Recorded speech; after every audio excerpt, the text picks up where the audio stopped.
Hello fellow YouTubers, welcome to this video. For one, sorry about the delay. Last night after Raw, straight up did not feel like recording a review. Sorry. I had just gotten home like 30 minutes into Raw, so just didn't feel like doing it. Two, sorry about the wet hair, literally just got out of the shower, but I figured I'll record this video real fast so we can get up faster, so that way I can get on to the other shit I gotta do today. Being an adult sucks. It just does. I think there was something else, but I don't remember it. Oh, that was the other thing. Before I get started, thank you guys for 33 subscribers. I really appreciate that. And if you guys wouldn't mind, could you make sure you like, comment, share, or subscribe on this video? That way more people can find this channel. That way, hopefully, I can get my word out to more people. You know what I'm saying? So anyway, again, I told you I show up about 30 minutes in, and I see Roman Reigns beating Bray Wyatt. People are probably angry about this. I don't know why. At any given point in the WWE's history, there's been a dominant person. And yeah, Brock Lesnar is the dominant person right now, but he's also not on TV. So it's got to be Roman Reigns. Maybe if Strowman was back, it could be Strowman. There might be an issue once Strowman gets back, but sooner or later he's going to be a Joe character anyway, so it won't matter. So we get an Enzo and Big Cass interview backstage. Cass says it wasn't him, and then says he's going to be watching Enzo's back tonight. So Enzo ain't getting attacked tonight, you know what I'm saying? Enzo implies if you want a scoop, because they're getting interviewed, somebody's wanting, you know, a scoop of information, he says you gotta ask Corey Graves, who ignores the question. Because when they switch to that group, they're ignoring it. We had a recap of the Extreme Rules women's title match. I don't know why we need this. Frankly, it wasn't much to show, but Kurt is shown backstage. He's talking to Alexa Bliss, and she wants to do an Alexa Bliss, this is my life segment, and I got a kick out of that. But Kurt says last week's segment was one of the worst segments of all time, which, you know, I had made the title of the Raw recap last week, so me and Kurt Angle on the same brainwave, so that's good. Then he sets up Bliss versus Nia Jax for the title tonight, because way back when, like literally 2 months ago, Alexa Bliss and Nia Jax teamed up. And then Bliss was like, you'd be the next in line for the title. And nothing ever came out of that because Nia Jax wasn't on TV for like a month and a half. So, yeah. Elias Samson sings a song about Wilkes-Barre, I think that's where they were, who cuts him off and starts beating him with his microphone. This was okay, actually. Normally I don't like Dean Ambrose, but this segment, it worked. He calls out The Miz, and he shows up on the screen saying he isn't gonna be there, because he has a Miz celebration, I don't know, when Elias attacks Dean from behind, laying him out. I'm good with this, Glad we didn't have to see Elias Samson wrestle again. Not that there's anything wrong with his wrestling, but at some point they have to realize you can't have every guy wrestle every week. I mean, there are other ways to keep guys over. I mean, if you think about it, the reason Stone Cold got so over, part of it is because he broke his neck, and instead of wrestling, he was doing interview segments. So, this is Elias Samson's forte. Use it. Dean Ambrose is seen backstage asking Kurt where Miz is, and Kurt tells him just to go home, which is a fair idea, but you know how these things work out, they don't. Samoa Joe comes out of the ring. He basically says that he doesn't fear Brock Lesnar because he's envious of him, which doesn't make sense, because you can fear somebody because they scare you, but being envious of them doesn't fucking add up. I am envious of, I don't know, OTRS Central, one of my favorite, well, literally my favorite YouTuber. Does that mean I don't fear him? You know it doesn't. Because if I saw him in person, I'd be very afraid of him, because he's my favorite YouTuber. But he says he's envious of things like his schedule, the fear he causes in most normal people. He says he wants Paul Heyman to be his manager, which is very interesting, because then Paul Heyman comes out and he says that Samoa Joe is the rightful #1 contender, which I find interesting because, you know, 2-3 weeks ago he was slurping Finn Balor, and now suddenly he's slurping Samoa Joe. Okay, whatever. The segment kind of goes for a while and doesn't really feel important. Interesting thing, Paul Heyman says that Joe will take a piece of Lesnar even if he does lose. So there's a weird moment where I think they switch the microphone, so they do a camera zoom in on Samoa Joe talking to Paul Heyman, and you can hear Samoa Joe just saying like, hey, I'm gonna put my arm around your throat, and then you're gonna tell Brock Lesnar how this feels, and you're gonna pass out, and I want you to describe it in excruciating detail to Brock how this feels. And then he puts him in the Coquita clutch, and Paul Heyman passes out. this isn't the first time we've seen somebody attack Paul Heyman, like, in a feud with Brock Lesnar. So it doesn't really feel like that big a deal, but I'm okay with it. I mean, this is the move that broke Seth Rollins' leg. Somehow. So I'm perfectly okay with this. I mean, there's nothing to be upset with about it. Kurt is backstage disciplining Samoa Joe. When Joe threatens Angle, he says that anyone who gets in his way will be taken out. And then Seth Rollins walks in and he challenges Samoa Joe for a match tonight, which obviously becomes tonight's main event, because nothing feels like a main event quite like Samoa Joe, mid-card jobber jabroni bitch versus Seth Rollins. So we get a Heath Slater and Rhino match as they take on Cesaro and Sheamus. Heels win really fast. They cut a decent promo about the Hardys being losers. That's about it. So when they first turned heel, I was really excited that this would mean, you know, this is going to be the best part of Raw every week. And at this point, it's not. That they're having them on TV so little that you don't even really think about it afterwards. Like, I'm not going to remember this. I can't think of a single thing they've done since they turned heel, aside from winning the tag titles now. So TJP runs into Neville backstage saying he wants his title match, which, again, is weird. This is another program where they're setting up heel versus heel. Think about it. Again, they have Alexa Bliss, Nia Jax. They have Brock Lesnar, Samoa Joe. And they have TJP Neville, which is just weird. But Neville says that if TJP takes care of his business in the ring, he'll talk to Kurt Angle, try to get him a match. Which even the commentators mentioned, it's like, why can't TJP just go talk to Kurt Angle by himself? But whatever. TJP has a match against Mustafa Ali, and TJP basically kicks Mustafa Ali's ass. This match, it's a squash match. He's one of those cruiserweights that just comes in to lose, so... as TJP's going up the ramp, Neville cuts him off on his way up the ramp, and Neville says that Kurt said no to the match. And TJP is furious about this. He is like, no, we're going to go up there right now. We're getting my title match. We're getting it. And then TJP turns around, Neville smacks him with, I think it's just his arm, forearm maybe. Now, okay, I'm going to question it. Okay, so if this is the way you're doing this, does that mean Neville is a face now, or is TJP a face? Because I don't get why you turn TJP face. Hear me out for a second. Okay, you just had Akira Tozawa have like a 6-month feud with Brian Kendrick. He is literally like the baby face right now. Why are we putting TJP back there? And in the storyline, if Neville wins, and what the fuck was the point of the whole TJP storyline? And if TJP wins, then we're literally back to square one with a face TJP. I'm just not feeling it. There needs to be something else going on here. Face TJP sucked. Heel TJP, dabbing all in the locker room. I loved it. So we get a Goldust video. I have literally no opinions on these things. I know other people might, because I think they're like chocked with movie references. I don't care. I don't watch movies. And frankly, I don't care about Goldust anymore. So Sasha Banks, Mickie James, and Dana Brooke are backstage when Alexa Bliss shows up.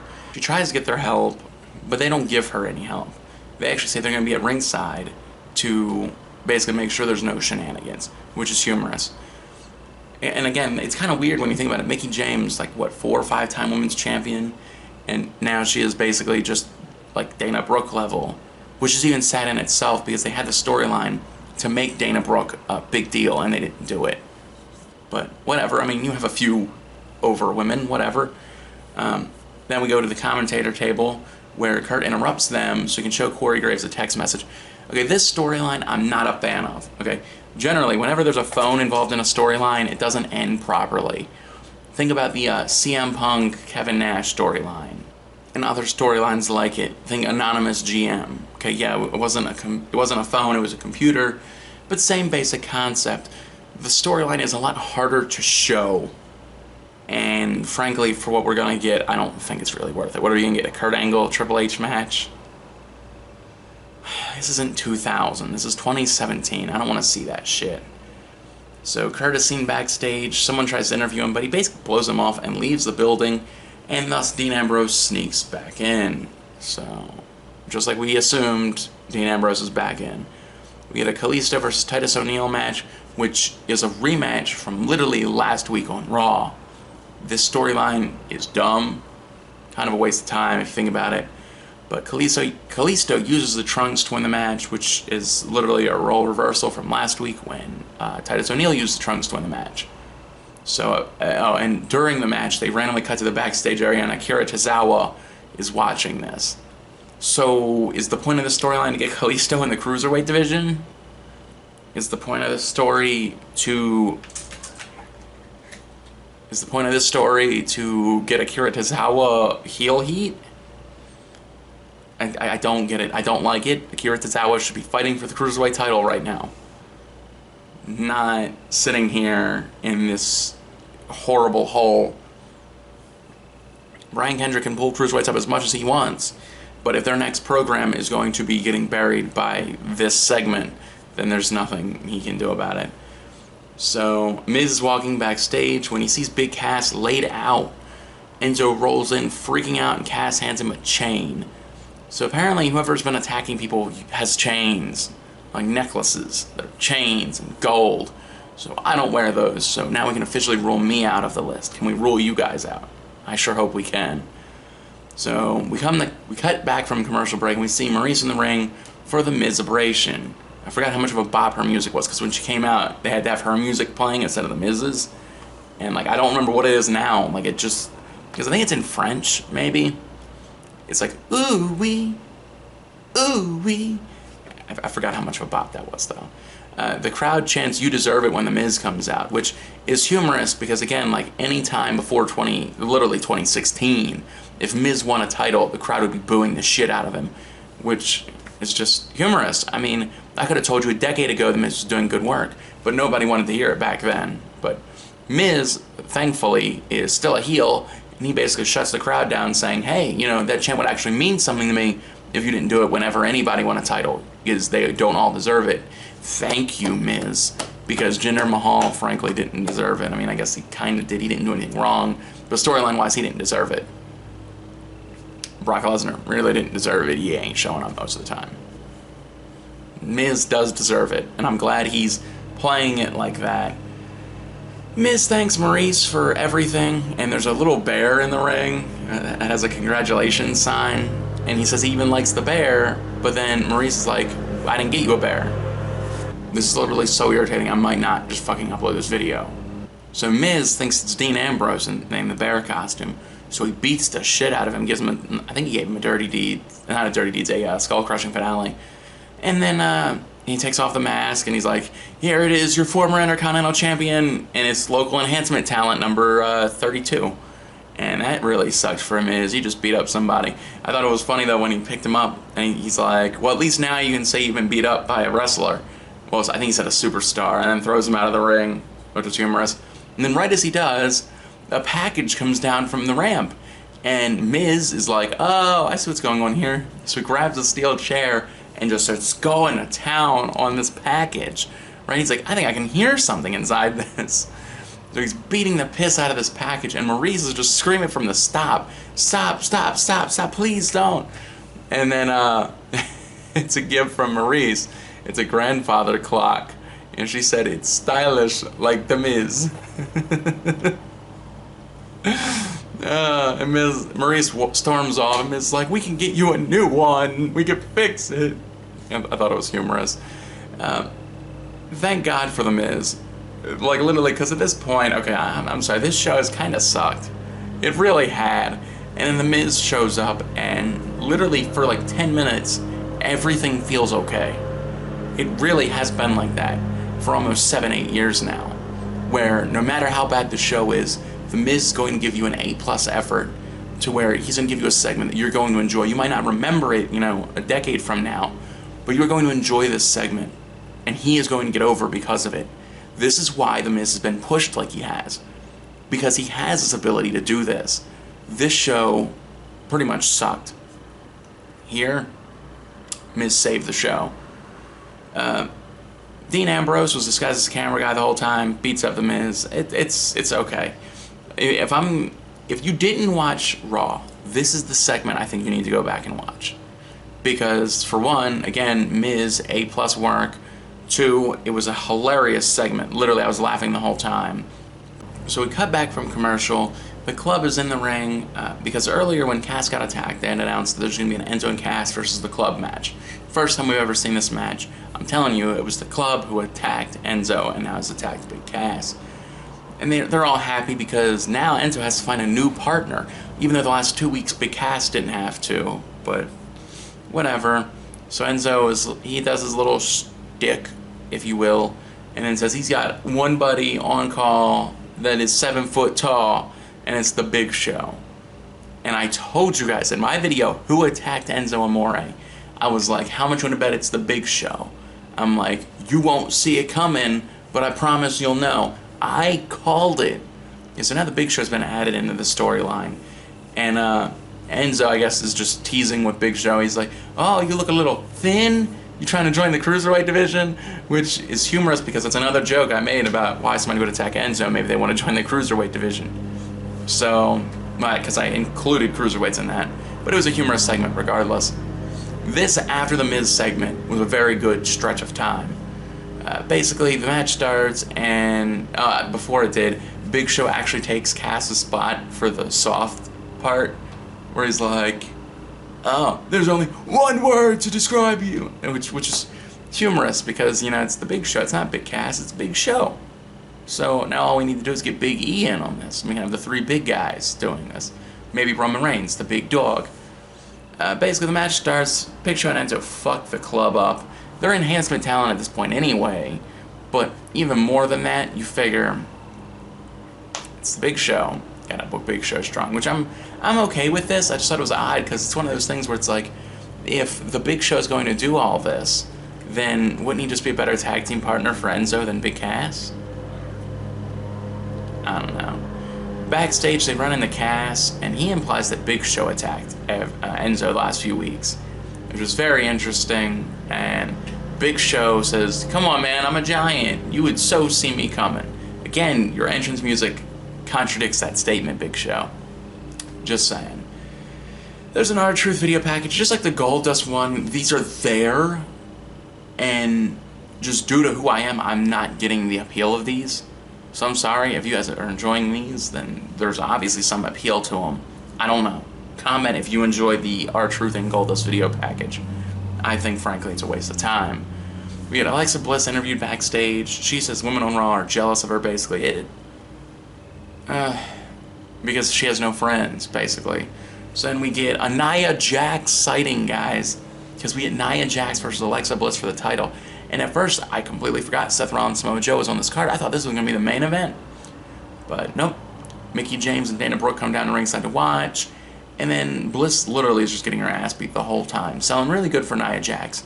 But I think the crowd didn't really...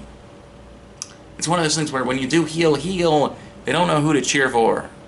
So please be careful with this WWE. You're doing 3 of them in this month. It's a bit much. But she goes outside of the ring and shoves both Mickey James and Dana Brooke. So then they hit her because they're defending themselves. But the referee has to call for the bell. So Alexa Bliss retains her title. I'm perfectly fine with the way they did this, but at the same point, it's like, I hope this doesn't mean we still get this fucking program, because I don't want to see it. I don't want to see Bliss versus Jax. I want to see Bliss versus Banks. Just saying. Heyman is getting checked out by the doctor when Paul's phone rings, and he holds it up so you can see that it's Brock. And Paul says for the Beast to be on Raw next week. And that's a thing. Yay. So then we get the main event of the night, Samoa Joe versus Seth Rollins, and I think Samoa Joe won this. Frankly, didn't care. Samoa Joe doesn't feel like a big deal. He really doesn't. But the question that came to my mind was, where in the hell is Finn Balor? Unless he was on the first like 20 minutes that I didn't see. He just wasn't even here. What did I miss in the first 30 minutes? If you know, please comment. Tell me what I missed. I couldn't imagine I missed much. And that's kind of sad if you think about it. But yeah, things to check out for this Raw. The Miz segment, Enzo and Big Show's segment, that was pretty funny. None of the matches were must-see. Make sure you check out TJP versus Neville on 205 Live tonight, I guess, if that's your cup of tea. I highly doubt they're going to have TJP win. But if they do, that'd be hilarious. But then again, I don't know if TJP is a face or a heel right now. So... yeah, so next week on Raw we get Samoa Joe, who will probably try to attack Brock Lesnar. Woo.